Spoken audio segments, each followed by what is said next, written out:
Bismillahirrahmanirrahim. Uhayyikum bitahiyyatil Islam, tahiyatan min indillahi ta'ala mubarakatan tayyibatan. Assalamualaikum warahmatullahi wabarakatuh.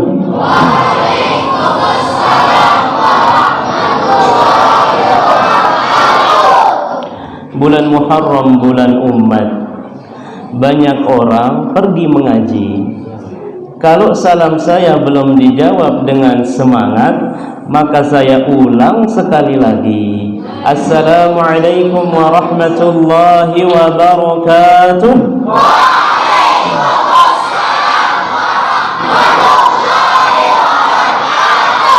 Nah, alhamdulillah, mudah-mudahan kita semua masuk surga. Amin ya rabbal alamin. Alhamdulillah wa kafa, wassalatu wassalamu ala nabiyyina al-mustafa wa ala alihi wa sahbihi wa man sara ala nahjihi wa iqtafa atharahu ila yaumiddin, amma ba'du. Yang sama-sama kita hormati dan cintai karena Allah, guru kita dan ustaz kita, Ustaz Awaluddin hafizahullah ta'ala, dan juga segenap jajaran dewan guru, para asatidz, para ustadzat, para sesepuh, tokoh masyarakat, para hadirin dan hadirat, tullab dan talibat, santriwan dan santriwati, rahimani wa rahimakumullah. Alhamdulillah, pada kesempatan ini kita dapat berkumpul, bermujalasah, berijtima' di tempat yang sangat mulia ini. Maka mudah-mudahan perkumpulan kita ini juga mudah-mudahan Allah kumpulkan kita di surganya kelak. Amin ya rabbal alamin. Salawat dan salam tak lupa kita haturkan, sampaikan kepada Nabi kita yang mulia, Nabi Muhammad sallallahu alaihi wasallam. Hadirin dan hadirat, kaum muslimin dan muslimat rahimani wa rahimakumullah. Pada kesempatan ini alhamdulillah, di majlis yang mulia ini, majlis ilmu, hendaknya kita semua bergembira dan berbahagia. Ndak narak si cemut ya, ndak narak si nyebang ya, ndak narak si sedih atina mikirang otang nanti man bayar, mikirang no sinde dan seterusnya. Berbahagia, bergembira kalau kita duduk di majlis ilmu. Suatu hari Nabi pernah bersabda kepada para sahabat. Nabi yang mulia mengatakan, "Idza marartum bi riyadil jannah farta'u." Wahai para sahabatku, kata Nabi, jika kalian melewati kebun-kebun syurga, jika kalian melewati taman-taman syurga, farta'u, ambil bagian yang besar, petik buahnya, ambil bagian yang banyak. Maka para sahabat bingung. Sahabat bertanya, "Ya Rasulullah, wa ma riyadul jannah?" Apa yang engkau maksud taman-taman surga ya Rasulullah? Emangnya di dunia ada taman surga ya Rasulullah? Apa maksudmu? Nabi menjawab, "Oh, maksud saya taman-taman surga adalah hilaqud dzikr, yaitu halaqah-halaqah dzikir, majlis-majlis ta'lim." Jadi bapak-bapak, ibu-ibu sekalian, kita sekarang sedang berada di riyadul jannah, taman-taman surga. Maka jangan ada yang cemberut, jangan ada yang sedih, jangan ada yang menyesal. Ndak kena si nyesel, aduh nyesel aku waktu buwe ya, waktu harusnya mau ke sana, harusnya mau beli lauk, harusnya mau beli apa dan seterusnya, tersita waktunya ya, gedekan ya, sakit hati. Jangan. Kita sekarang sedang berada di riyadul jannah, taman-taman surga. Maka mudah-mudahan di dunia kita sering berkumpul seperti ini di taman surga, sehingga Allah kumpulkan kita betul-betul di surganya kelak. Amin amin ya rabbal alamin. Kemudian patut bagi kita semua sebagai kaum muslimin, sebagai hamba Allah, untuk senantiasa bersyukur kepada Allah Subhanahu wa ta'ala. Jadi alhamdulillah, sampai saat ini kita masih diberikan kesehatan, kesempatan, ya alhamdulillah. Nabi pernah bersabda, ni'matani maghbunun fihima katsirun minan nas, as-sihhatu wal faragh. Ada dua nikmat, kata Rasulullah, yang sering kali dilalaikan, dilupakan oleh manusia, tidak disyukuri oleh manusia. Apa dua nikmat tersebut? As-sihhatu wal faragh. Nikmat kesehatan, nikmat kesempatan. Kadang-kadang sehat, ya nunggu masih malas. Sekedar ijtima sekali sulan, malasnya minta ampun. Atau kadang-kadang arak waktu senggang aja yang nyibuk-nyibukkan diri ini aku ngerjain rapot, padahal bagi rapot dengan Rubin ya masih yang sibuk rapot dan seterusnya. Maka inilah dua nikmat, kata Rasulullah, yang seringkali dilalaikan oleh manusia. Maka hati-hati jangan sampai lalaikan dua nikmat ini, nikmat kesehatan, nikmat kesempatan. Kaum muslimin dan muslimah rahimani wa rahimakumullah, maka wajib bagi kita semua untuk bersyukur kepada Allah Subhanahu wa taala. Ngumbe cara bersyukur Pak Ustaz. Ibnu Qayyim Al-Jauzi rahimahullahu taala pernah mengatakan di dalam kitabnya Madarijus Salikin bahwasanya bersyukur itu ada 3 cara. Ini harus diperhatikan nih. Mundik teman ngadu 3 cara ini, ndik teman bau menjadi hamba yang bersyukur. Harus kita lakukan 3 cara ini baru menjadi abdan syakura, hamba yang bersyukur. Cara bersyukur yang pertama, kata Ibnul Qayyim, asyukru bil qalbi, bersyukur dengan hati. Cara bersyukur dengan hati, yaitu yakin seyakin-yakinnya di dalam hati bahwa nikmat-nikmat itu bersumber dari Allah Subhanahu wa taala. Kemudian berusaha cintai nikmat-nikmat tersebut. Kemudian ridho dengan nikmat Allah Subhanahu wa taala. Itu yang dimaksud dengan bersyukur dengan hati. Si kedua, asyukru bil lisan, bersyukur dengan lisan. Sering-sering kita ucapkan tahmid, alhamdulillah. Untuk uras pedam apa terbaca? Alhamdulillahilladzi ahyana ba'dama amatana wa ilaihin nusyur. Coba kita tes santri sini. Santri yang mondok ni siapa nih? Santri yang mondok? Angkat tangan dulu, santri yang isi mondok. Antum? Simbe ente? Coba bangun, berdiri. Kita kasih hadiah ini. Nah, kemudian coba doa masuk WC. Apa?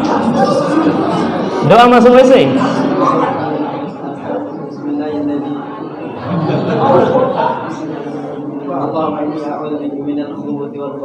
Bagus. Bismillah. Allahumma inni a'udzubika minal khubuthi wal khaba'ith.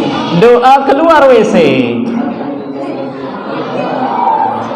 Boleh. Alhamdulilladzi adaba 'anni al-adha wa 'afani. Boleh, atau ghufranaka. Ahsan, tabarakallahu fiik.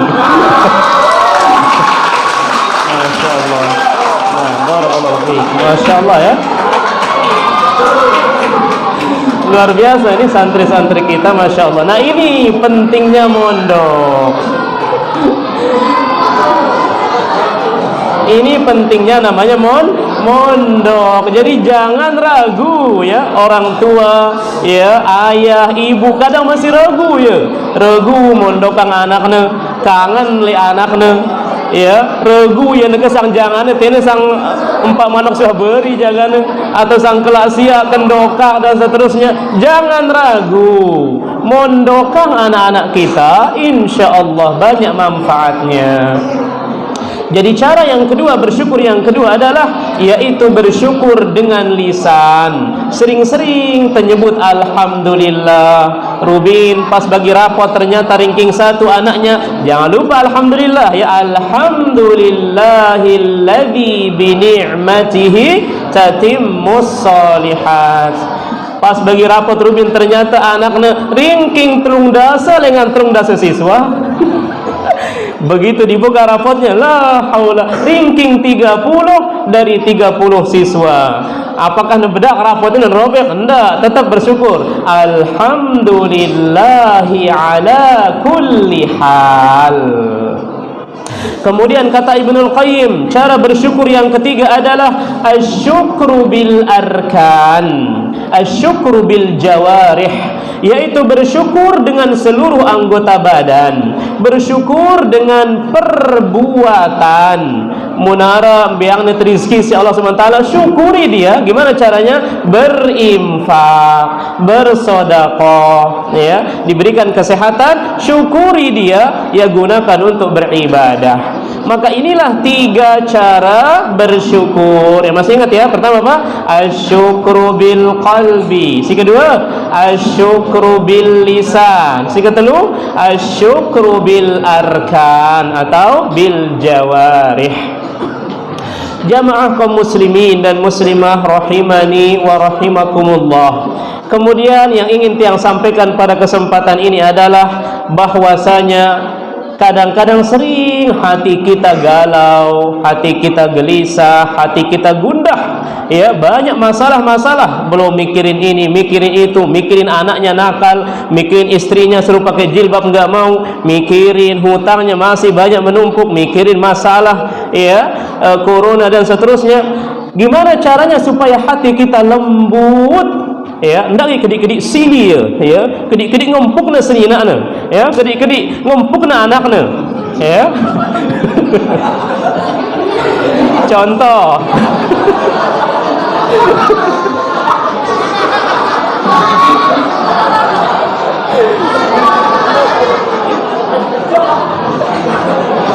Contoh, anaknya apa rana? Anaknya ngenti HP, anaknya ngenti HP. Dia sengaja anaknya cemplungan HP ini oleh ember, oleh bakai. Padahal HP belum beli 2,5 juta ya, 3 juta. Lah kemudian disili, marah dia, dipukul anaknya dan seterusnya. Padahal kalau dia belajar tentang qada dan qadar Allah, takdir Allah, insyaallah dia tidak mudah marah, karena Allah sudah takdirkan HP itu di jam sekian, menit sekian akan jatuh ke dalam air. Sudah takdir Allah. Ya, maka harus kita bersabar. Maka gimana caranya supaya hati kita lembut? Abdullah bin Mas'ud radhiyallahu taala anhu pernah mengatakan, "Utlub qalbaka fi thalathati mawatin." Carilah hatimu pada 3 tempat. Pertama, inda sama'il Qur'an. Cari hatimu ketika mendengar ayat-ayat Al-Qur'an. Ya, tadi kita dengarkan Masya Allah ayat Al-Quran ya, bacaan Ustaz Sauban Masya Allah ya, begitu bacaan yang sangat bagus ya, tajwid yang begitu luar biasa Masya Allah. Nah kita dengarkan ayat-ayat Al-Quran ya, dan seterusnya. Maka ini akan melembutkan hati kita, sering-sering mendengar ayat-ayat Al-Quran.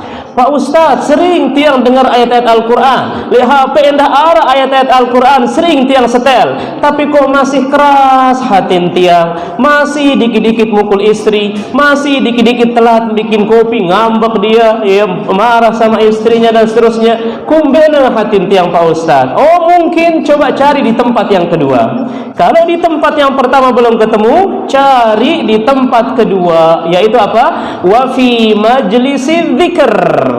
Tempat yang kedua adalah coba cari hatimu di majlis-majlis ilmu. Jadi orang kalau jarang hadir ijtima, jarang hadir majelis taklim seperti ini, biasanya keras hatinya. Dinasihatin sama istrinya, "Bang, udah malam bang, udah tutup HP-nya dulu ya, tutup nanti lagi, kan ada istri di samping, masa main HP terus nonton bola Indonesia lawan Thailand dan seterusnya." Ya. Sini ada di samping. Lagu wah bola ini apa? I love you, lebih I love you dia ketimbang sini nak. La haula wala quwwata illa billah. Gedekane terus. Apa kamu gitu ya? Diam kamu. Ini lagi seru. Indonesia lawan Thailand. Apa kamu? Diam kamu dan seterusnya. Ya, ialah keras artinya. Maka cari dia di majelis ilmu. Pak Ustaz, sering tiang hadir di majelis taklim, tapi kok masih keras hati tiang? Ya, tetangga tiang nasihatin tiang, ayo udah azan ke masjid, gedekan ya. Ya, tetangganya nyetel murotal, ya panas, gedekan dan seterusnya. Apa kira-kira gerangan? Coba cari di tempat yang ketiga. Cari dia di tempat yang ketiga, yaitu wa fi awqatil khalwah, di waktu-waktu bersendiri, di waktu-waktu menyendiri hanya berdua dengan Allah Subhanahu wa ta'ala. Dia bangun di tengah malam, kemudian dia berdoa, bermunajat, kemudian kedua matanya meneteskan air mata, berdua dengan Allah. Pak Ustaz, sering tiang bangun tahajud berdua dengan Allah, tapi kok masih keras hati tiang? Sudah 3 tempat hatinya belum bisa berubah. Mendengar Al-Quran sudah, hadir di majelis ta'lim sudah, kemudian berduaan dengan Allah di malam hari sudah, belum lembut-lembut hatinya. Apa kata Abdullah bin Mas'ud? Idza lam tajid qalbaka fi hadhihi thalathah, jika kamu tidak menemukan hatimu di 3 tempat ini, fasalillaha qalban fa innahu la qalbalaka, mintalah hati yang baru kepada Allah, karena hakikatnya kamu sudah tidak punya hati. Emang baru minta hati si baru? Enggak bisa, impossible, enggak mungkin. Maksud Abdullah bin Mas'ud ini keterlaluan, maksudnya ya. Masa di 3 tempat ini dia lembut-lembut hatinya? Keterlaluan ya. Maka jika kita ingin dilembutkan hatinya menjadi manusia yang lembut, yang saleh dan seterusnya, sering-sering hadir di majelis ilmu.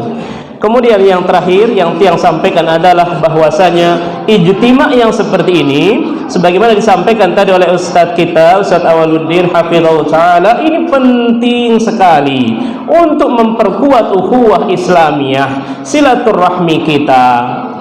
Emang apa fadilah silaturahmi Ustadz? Oh, fadilahnya banyak. Kalau kita sering-sering silaturahmi, fadilahnya, keutamaannya banyak sekali. Di antaranya yang pertama, silaturahmi, ciri-ciri orang itu imannya sangat kuat. Imannya kepada Allah dan imannya kepada hari akhir sangat kuat. Jadi munarab acara singene ya, berkumpul silaturahmi, terus arak si abot ya berangkat, dan mele berangkat, ciri-ciri imannya kurang, ciri-ciri imannya kurang kuat. Padahal dilarak kesibukannya, tidak ada halangannya, abot dia berangkat, padahal silaturahmi yang sangat penting itu menunjukkan ciri-ciri keimanannya kepada Allah dan hari akhir kurang. Sebagaimana Nabi yang mulia SAW pernah bersabda, "Man kana yu'minu billahi wal yaumil akhir falyasil rahimahu." Hadis riwayat Bukhari. Siapa kata Nabi yang betul-betul beriman kepada Allah dan beriman kepada hari akhir, hendaklah ia menyambung tali silaturahmi. Ini keutamaan yang pertama. Kemudian keutamaan yang kedua, orang yang sering menyambung silaturahmi adalah yaitu sebab ditambahnya rizkinya dan ditambahkan umurnya. Jadi muntemele luas rizki te, muntemele berkah umur te, sering-sering silaturahmi. Sebagaimana Nabi yang mulia SAW pernah bersabda, "Man ahabba ayyubsatalahu fi rizqihi wa ayyunsa'alahu fi atharihi falyasil rahimahu." Barang siapa yang senang untuk dilapangkan rizkinya dan barang siapa yang senang untuk dipanjangkan umurnya, maka hendaklah ia sering-sering menyambung tali silaturahmi. Nah, jadi maka bagi yang merasa sempit rizkinya, maka dari sekarang rajin-rajin silaturahmi. Barang siapa yang ingin dipanjangkan umurnya, ini khilaf antara ulama, apa yang dimaksud dipanjangkan umurnya? Bukankah sudah ditentukan ketika kita di dalam perut umur kita sekian dan seterusnya? Maka beberapa ulama menafsirkan dipanjangkan umurnya maksudnya diberkahi umurnya. Meskipun cuma 40 tahun umurnya, tapi berkah luar biasa. Ada juga yang menafsirkan memang betul-betul dipanjangkan umurnya. Maka kalau kita lihat ada kadang-kadang orang-orang sudah tua ya, wah tua, kemudian ada kakek-kakek, ada nenek-nenek sudah tua, tapi masih kuat, pendengaran kuat, ya, penglihatan kuat, semuanya kuat. Ternyata dulu dia sering silaturahmi. Ya, dia sering silaturahmi. Maka ini keutamaan silaturahmi yang kedua, dipanjangkan umurnya dan dilapangkan rizkinya. Kemudian keutamaan silaturahmi yang ketiga adalah orang yang sering silaturahmi, dia mencontoh Nabi yang mulia Muhammad sallallahu alaihi wasallam. Begitu Nabi kita mendapatkan wahyu yang pertama, kemudian Nabi kita ketakutan, pulang ke rumah, kemudian diselimuti oleh istrinya. Siapa istrinya? Siti? Ya betul, Siti Khadijah, diselimuti dia. Kemudian Siti Khadijah mengatakan, wallahi innallaha la yukhzika abadan innaka latasilur rahim. Demi Allah, wahai Muhammad, jangan takut, sesungguhnya Allah tidak akan menghinakanmu selamanya. Kenapa? Karena Siti Khadijah mengatakan, wa innaka latasilur rahim, karena engkau wahai Muhammad orang yang sering-sering bersilaturahmi. Jadi kalau kita sering silaturahmi, ini menunjukkan kita ittiba', kita mencontoh dan mengikuti Nabi kita yang mulia sallallahu alaihi wasallam. Si terakhir ya, yang terakhir keutamaan ya silaturahmi seperti ini adalah sababun lidukhulil jannah, sebab akan Allah masukkan ia ke dalam surga. Jadi kalau kita sering silaturahmi, insya Allah ini adalah sebab Allah masukkan kita ke dalam surga. Sebagaimana Nabi yang mulia SAW pernah bersabda, ya ayyuhan nas afshus salam wa at'imut ta'am wasilul arham wa sallu bil laili wan nasu niyam tadkhulul jannata bisalam. Nabi kita pernah bersabda, wahai sekalian manusia, ya, wahai sekalian manusia, afshus salam, tebarkan salam, wa at'imut ta'am, berikan fakir miskin makanan, wasilul arham, sambunglah tali silaturahmi, kemudian tadkhulul jannata bisalam, maka insyaallah kamu akan masuk surga dengan selamat. Jadi kalau kita sering silaturahmi, ini adalah penyebab Allah masukkan kita ke dalam surga. Sebaliknya, orang-orang yang tidak mau silaturahmi, jarang silaturahmi, hati-hati, dia akan masuk ke dalam api neraka, ya, tidak bisa masuk surga. Nabi pernah bersabda, la yadkhulul jannata qati'un, tidak akan masuk surga orang yang suka memutus tali silaturahmi. Maka mudah-mudahan acara yang seperti ini, ijtima' sekaligus membaca Al-Quran, sekaligus kita berdoa, sekaligus silaturahmi, ini adalah acara yang sangat penting. Maka mari kita dukung acara yang seperti ini, maka banyak sekali hikmah dan faedahnya insya Allah. Ini yang Tiang bisa sampaikan pada kesempatan ini. Kurang lebihnya Tiang mohon maaf. Yang benar datangnya dari Allah Subhanahu wa ta'ala, dan yang salah datangnya dari syaitan dan dari kekurangan ilmu Tiang pribadi. Hanya Allah dan Rasulnya yang terbebas daripada kesalahan. Kita tutup dengan doa kafaratul majlis. Subhanakallahumma wa bihamdik, asyhadu an la ilaha illa anta, astaghfiruka wa atubu ilaik. Wabillahi taufiq wal hidayah, wa ma taufiqi illa billah. Wassalamu alaikum warahmatullahi wabarakatuh.